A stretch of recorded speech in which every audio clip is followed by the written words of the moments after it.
What's up, guys? Welcome back to the review space, and today we are going to review TNA's first pay-per-view of the year of 2012, Genesis 2012. Okay, so the opening match, we have a four-way elimination for the X Division Championship. Alright, and basically this was Zema Ion against Kash, Jesse Sorensen, and Austin Aries, and this is a four-way elimination for the X title. Basically, this was a very good match, a good opener. I enjoyed it, fast-paced, as you can expect from the X Division. Actually, you know what I think is, the X Division has been pretty good in the past month and a half, especially with these four. It is just these four, you kind of just get the feeling that it's only these particular four that are competing for this title. It seems like the X Division itself has been limited to just four people. There doesn't seem to be any more participants. Like, there's no other guys. There's no more Petey Williams. You know what I mean? There's no more Sanjay Dutt. Those guys are just basically gone. That variety of many wrestlers. It's only down to four, basically. But so, first of all, I think that Austin Aries, he needs a new title. A new theme. He needs a new entrance theme, new music, because, oh man, it just sounds like a generic rock riff when he comes into the ring. And like, his theme in Ring of Honor was better.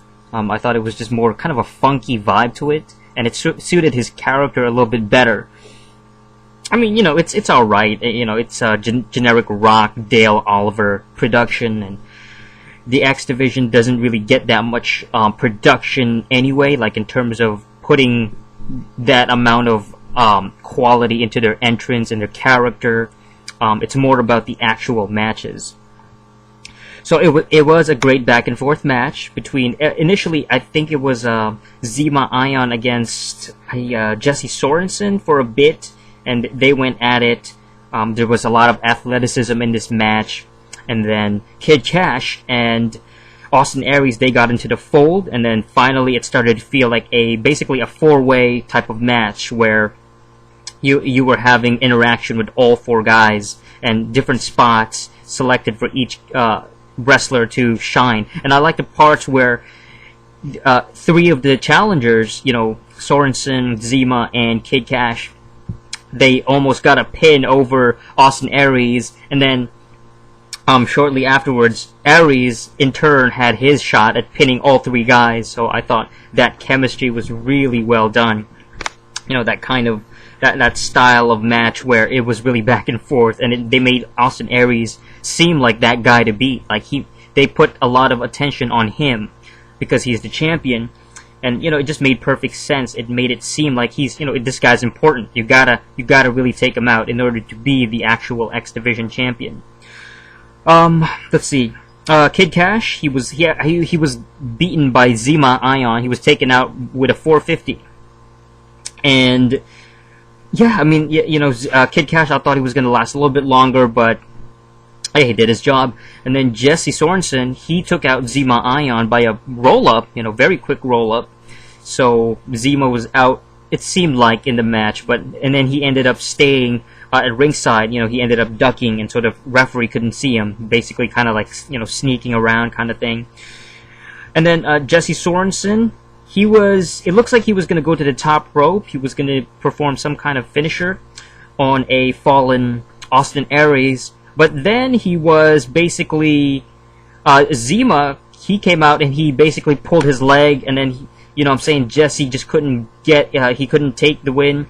And then Austin Aries was able to capitalize with a brainbuster from the top rope. Actually, it was the second rope, but it was an avalanche brainbuster, and so he was able to deliver that devastating finisher, made it extra devastating, and he got the pin. And so Austin Aries retains the X Division Championship.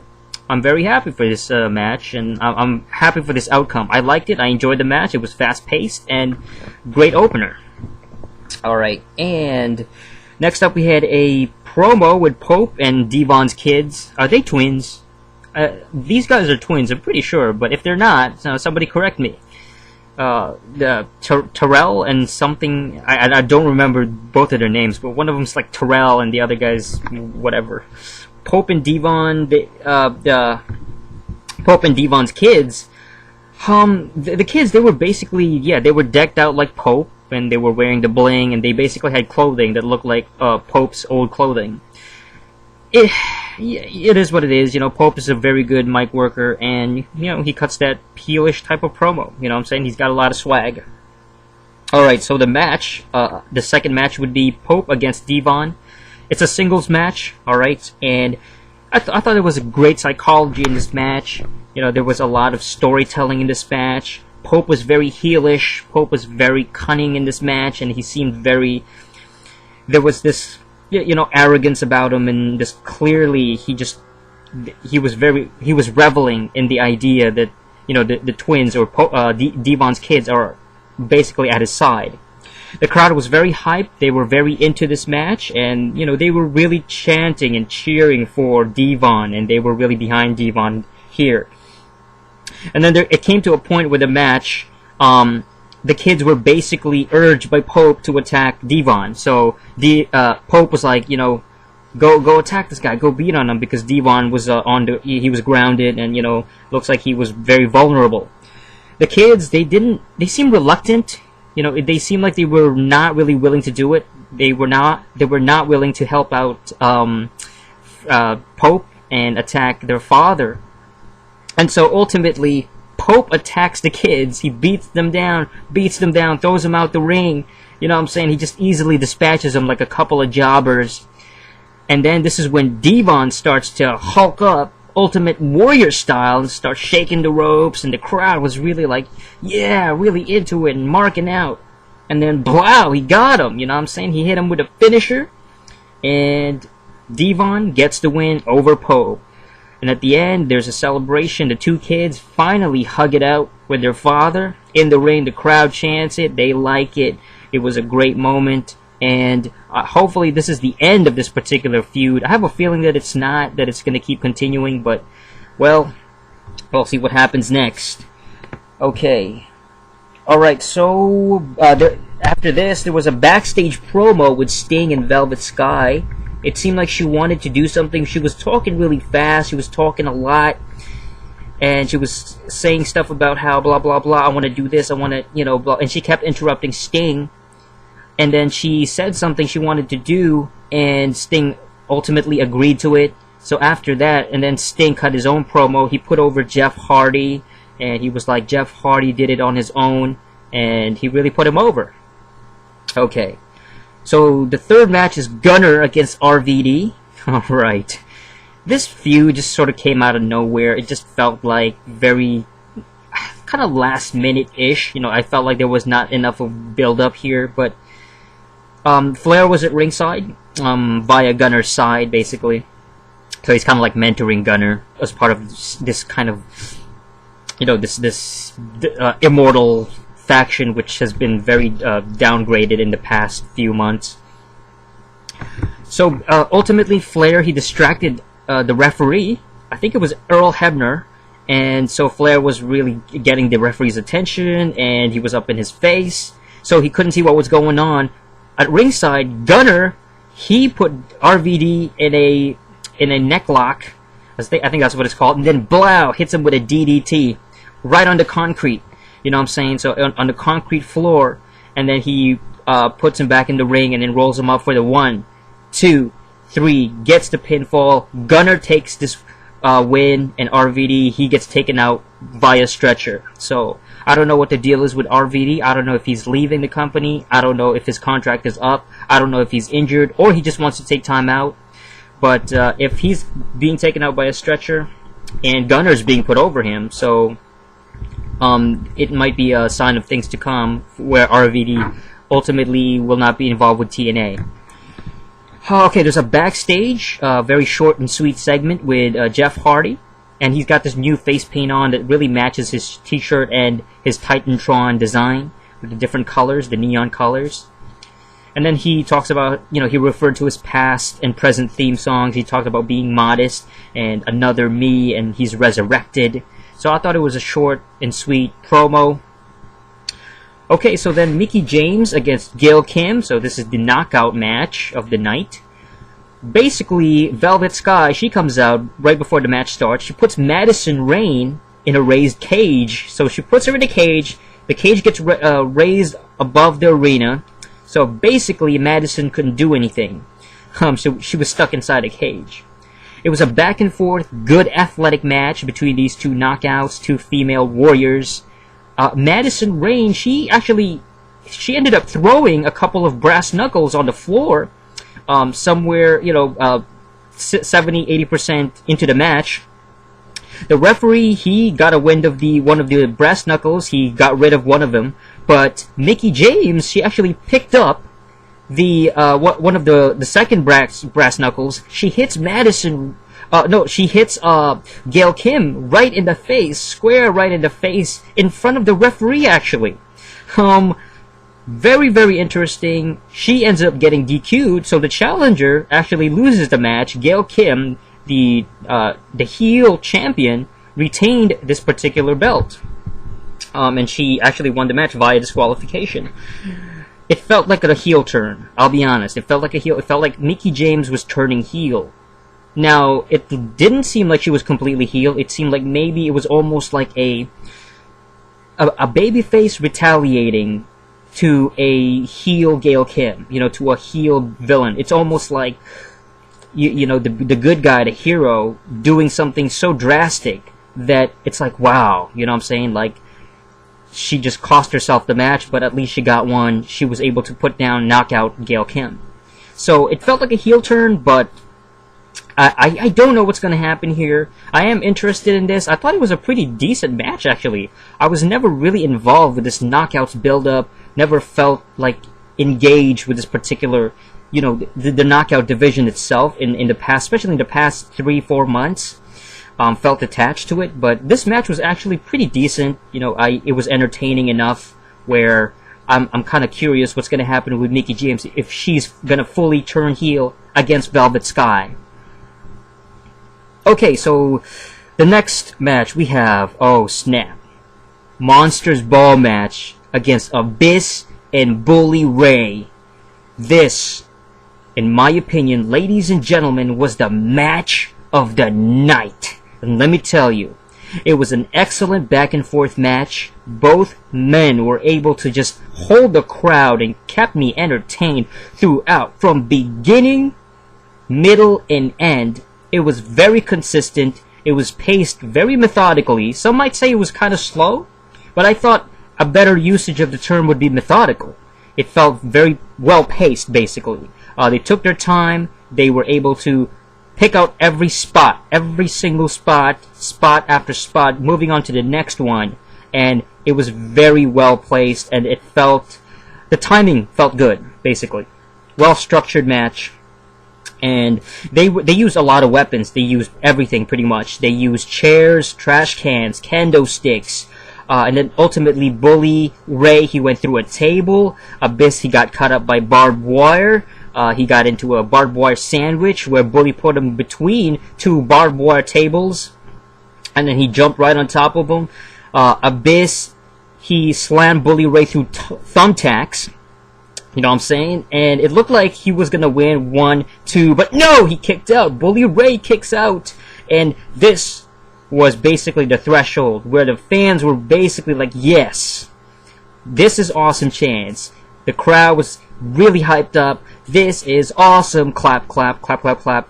That was the chant. That was, awesome. This is awesome chance of the night. Bully was able to kick out of this particular move. But then finally they went home. It's time to go home after this relatively lengthy match. Very good back and forth. Abyss hits Bully Ray with a black hole slam on the barbed wire. And blow, that was it. 1, 2, 3. That was it. It's a wrap. It was the best match of the night. I enjoyed it. It was great. I had a feeling that this was going to be a really good match. It was already my favorite match of the night. Just like 5-7 minutes into it, just because it felt different from the previous matches. It just seemed like really well paced and well structured match. So I definitely enjoyed it. Very, very enjoyable match. And in my opinion, was probably, one of the better hardcore matches in the past few years. Okay, so after that high, we get into a bit of a, it starts to cool down. The pay-per-view felt like it cooled down a bit with this next match. Brutus Magnus against Samoa Joe, or Brutus Magnus and Samoa Joe versus Matt Morgan and Crimson. I'm sorry about that. It was a tag team match for the tag team championship. So Brutus and Samoa Joe are tag team partners. I thought this was an average match. Some of the crowd was actually turning against Matt Morgan. They were actually chanting against him, and they were like, the crowd was like, "We want Morgan, no we don't. We want Morgan, no we don't." And so it was almost like a split kind of thing, a tweener kind of thing, where some of the crowd the audience did not want the tag team champions, Matt Morgan and Crimson, to even win this. Ultimately, the champions retained this particular match. Again, it was an okay, very average match. Nothing really stood out too much. It felt almost like an Impact TV show match. And then, like, at the beginning or the middle of this match, they actually showed unnecessary backstage footage of Bully Ray and Abyss, kind of continuing their rivalry. And it seemed like Bully Ray was getting the upper hand. My problem with this is that, what was the point of this particular segment? What was the point of showing this footage? I felt like it was so unnecessary. There was no point of adding to what already was a great match. It's like, there's no need for it. Because you already had a really great match, an awesome, outstanding match between the two. Abyss got the clear win. He got the 1-2-3. And then all of a sudden, Bully Ray is already dominating Abyss backstage. What's the point of that? It's garbage, okay? There's no point of having that segment. I thought it took away from the special moment that they had in the ring. So next up we had, Kurt Angle against James Storm. This was kind of a feud rivalry that's been going on since basically post Bound for Glory. Kurt Angle, he hits a low blow and he gets the pinfall. He was able to get the win over James Storm, which I thought was just I mean, I didn't really want Kurt to win. I wanted the newer, younger, fresher star to win. James Storm, he's not really new. He's been around for so many years. He's a veteran. But James Storm, it's his time to shine and be that guy and be a main eventer. If Kurt Angle keeps burying him, there's no excuse. Like, I don't understand why Kurt has to constantly win over these younger guys. It just, man, I'm not feeling it, because James Storm, it's his time. He deserves it. He deserves the win, and make James Storm, give him the rub, give him the spotlight, give him the ball, and let him run with it, and let him be a main eventer style of guy, and just give him that moment to shine and have a great match against Kurt. But at the same time, don't take it away from James. And I feel like James Storm has been so, it's like they're kind of burying him, but not really. It's almost like they're sort of keeping him at a medium level by not putting him over Kurt and not letting him be the world champion. And I don't know what they have planned for James. I don't know. I just don't like Kurt winning this. It sucked. It felt like an Impact TV match. The match itself just didn't really stand out that well either. It just didn't feel like the crowd was into it, particularly because of the hardcore match, probably, or the Monsters Ball match. It felt like that was the high, and then the crowd was kind of just like almost burnt out. Okay, and so the final match, the main event, is Jeff Hardy against Bobby Roode for the TNA World Title. It was a good back and forth, I thought. Jeff Hardy, he looked pretty dominant in this match. It looked like he got a lot of moves in. He was able to hit whispers in the winds, and he was very, very good in this match. He was athletic. He was doing his typical Jeff Hardy signature moves. Bobby Roode, he actually tried walking away a couple of times in this match. It looks like he was fed up. He just didn't want to continue. So the crowd was obviously booing him and like, okay, get back in there. Hardy was able to bring him back. He looked strong, but ultimately, Rude, he low-blowed the referee, which was interesting. Basically, Bobby Roode just couldn't, he couldn't beat Jeff Hardy fairly. He just couldn't do it. So he low-blowed the ref, he attacked the ref, and he retained via disqualification. It felt like, I think the last time this happened, at least in my memory, was when Randy Orton retained the WWE Championship against, I think it was John Cena, when they were feuding, maybe a couple years back. Yeah, something like that. I think that, yeah. And so this doesn't happen very often where the wrestler actually attacks the ref in order to get a DQ, but they're basically putting a lot of heat on Rude by making him seem very heelish and making him a complete like shameless guy who just wants to keep his title at no cost, or no matter the cost, and do whatever it takes to just keep the belt. Doesn't matter if he wins or loses. Okay, so that's it, and the show ended. Good, 2 hours. Felt like 2.5 actually. It was kind of long. Very, very good pay-per-view. I actually enjoyed it. It was definitely worth watching. This entire pay-per-view was very well structured. I felt it was very clean. It was very smooth. It was well paced. It felt like a very good, well structured pay-per-view. And that's a lot. That's saying a lot, because TNA, they haven't been amazing in the past year, 2 years, really. And I think that they've improved a lot in the past couple of months. They have new writing, a new writer, people, there's new booking, basically. And so it just feels like a better show. It just feels like a better, well-layered show, and I'm enjoying it. I'm glad that TNA has improved this much. By default, obviously, this is the best pay-per-view of the year so far.